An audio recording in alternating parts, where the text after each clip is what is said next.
औज़ुबिल्लाहि मिनश्शैतानिर्रजीम बिस्मिल्लाहिर्रहमानिर्रहीम। प्यारा ॿार अस्सलामु अलैकुम। अॼु असां 6वीं क्लास जी साइंस या कुझु MCQ जी स्टडी कंदासीं। पहिरियों 13 क्वेश्चन आहे, गियर कहिड़े हिकु कम खां सवाइ ॿिया सभु कम कंदो आहे?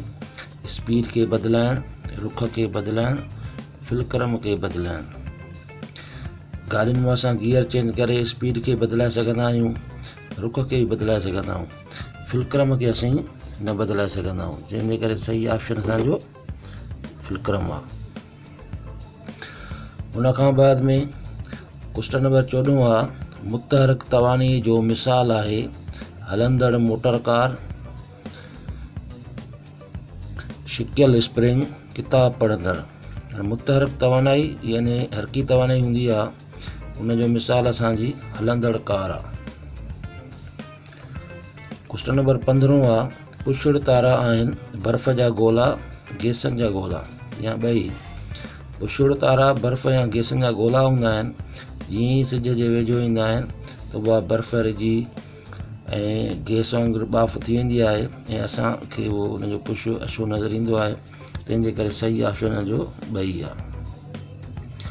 क्वेश्चन नंबर 16 आहे, हेठिन मां कहिड़ी सादी मशीन व्हील ऐं एक्सल आहे? चाकू, मोटर कार जो स्टीयरिंग, पिंगो। सादी मशीन जेकी आहे उहा असांजी मोटर कार जो स्टीयरिंग आहे, जंहिंमें व्हील ऐं एक्सल ॿई लॻल हूंदा आहिनि। क्वेश्चन नंबर 17 आहे, हर साकिन जिस्म में डैश तवानाई हूंदी आहे?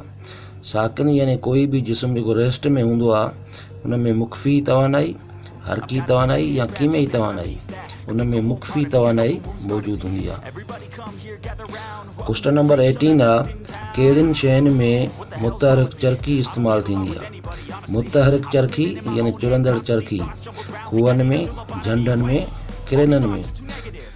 झंडनि किरेननि में कुतल चरखी इस्तेमालु थींदी आहे, तंहिंजे करे सही ऑप्शन असांजो खूहनि में मुतहरक चरखी इस्तेमालु थींदी आहे। क्वेश्चन नंबर 19 आहे, ॿूटा रोशनाई वारी तवानाई खे बदिलाए छॾनि था, मुख्फी तवानाई, कीमई तवानाई, मुतहरक तवानाई।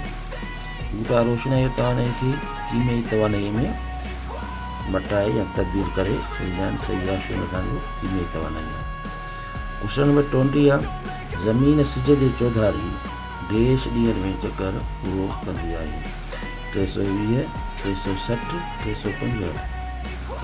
ज़मीन सिज जे चौधारी 365 ॾींहंनि में चकर पूरो कंदी आहे ऐं ज़मीन पंहिंजे चौधारी जेको चकर पूरो कंदी आहे उहो 24 कलाकनि में पूरो कंदी आहे, तंहिंजे करे ॾींहुं राति थींदा आहिनि। ऐं सिज जी चौधारी 365 ॾींहंनि में कंप्लीट थींदो आहे, जंहिंजे करे मौसमनि में तब्दीली ईंदी आहे। 21 क्वेश्चन आहे, गाॾियुनि मां ख़ारिज थींदी रहे थी, मुतहरक तवानाई, गर्मी वारी तवानाई, ॿई। गाॾियुनि मां मुतहरक तवानाई ऐं गर्मी वारी तवानाई ॿई ख़ारिज थींदी रहंदियूं आहिनि। जीअं ई गाॾी हलंदी आहे त मुतहरक तवानाई ऐं गर्मी वारी तवानाई ॿई उन मां ख़ारिज थींदियूं आहिनि। वॾे में वॾो ग्रह आहे जुपिटर, सैटर्न, यूरेनस। यानी वॾे में वॾो जेको प्लानेट आहे उहो असांजो जुपिटर आहे, जेके असां सिंधीअ में मुश्तरी चवंदा आहियूं। शमसी तवानाई इस्तेमालु थींदी आहे रोशनाई तरकीब में, साह खणण में को बि न। शमसी तवानाई या सिज जी तवानाई रोशनाई तरकीब में इस्तेमालु थींदी आहे। रोशनाई तरकीब ॿूटा कंदा आहिनि ऐं जंहिंजे ज़रिए उहे पंहिंजो खाधो तयारु कंदा आहिनि। निज़ाम शमसीअ में डैश ग्रह आहिनि? 7, 8, 9। निज़ाम शमसीअ में 8 असांजा प्लानेट आहिनि। पहिरियों 9 हुया। 9 जेको प्लानेट आहे प्लूटो, उहो हिन वक़्तु न आहे। हिन वक़्तु जेके असांजा निज़ाम शमसीअ में आहिनि उहे 8 ग्रह आहिनि। तव्हांजी महिरबानी।